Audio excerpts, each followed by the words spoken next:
नमस्ते भारत। मैं मीनाक्षी सहरावत। अभी हाल ही में कर्नाटक पुलिस के द्वारा मेरे ऊपर एक केस लगाया गया, मेरे अगेंस्ट एक एफआईआर दर्ज की गई और वो इसलिए की गई क्योंकि मैंने राष्ट्रपिता कहे जाने वाले एक व्यक्ति के ऊपर कुछ टिप्पणियां की।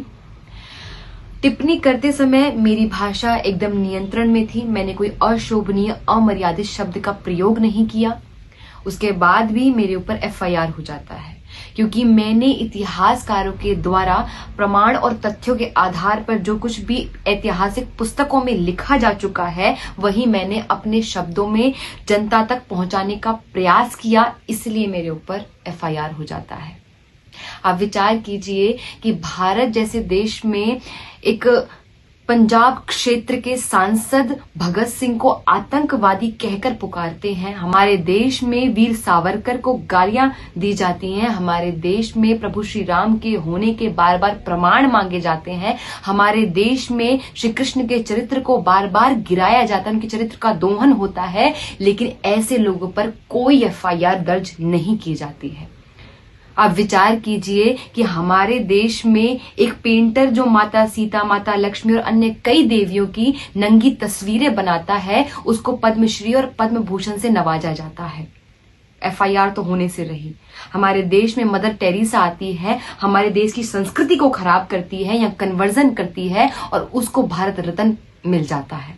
अब विचार कीजिए, हमारे देश में जेएनयू जैसी यूनिवर्सिटी में एक व्यक्ति भारत तेरे टुकड़े होंगे जैसे नारे लगाता है और उसके ऊपर कोई कार्यवाही नहीं होती है। क्यों? क्योंकि उसके पास फ्रीडम ऑफ स्पीच है, फ्रीडम ऑफ एक्सप्रेशन है, वो अपनी भावनाओं को व्यक्त कर सकता है। लेकिन मेरे पास ना फ्रीडम ऑफ स्पीच है, ना फ्रीडम ऑफ एक्सप्रेशन है, ना मेरे पास कोई प्रश्न करने का अधिकार है।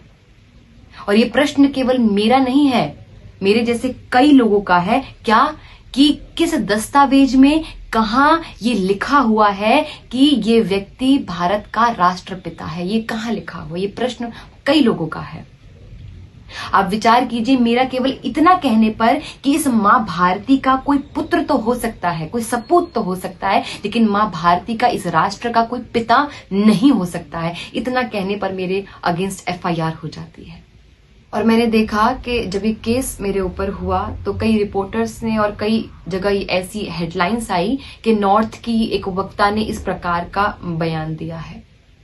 हमने कब से अपने आप को इस प्रकार से नॉर्थ और साउथ में बांट लिया? एक बॉर्डर कब हमने खींच दिया?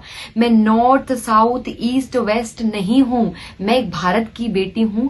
भारत की बेटी के ऊपर ऐसा कुछ हुआ है, भारत की बेटी के साथ ऐसा कुछ हुआ है, तो पूरा भारत मेरे साथ होना चाहिए। तो अपने आप को इस प्रकार से ना बांटा जाए।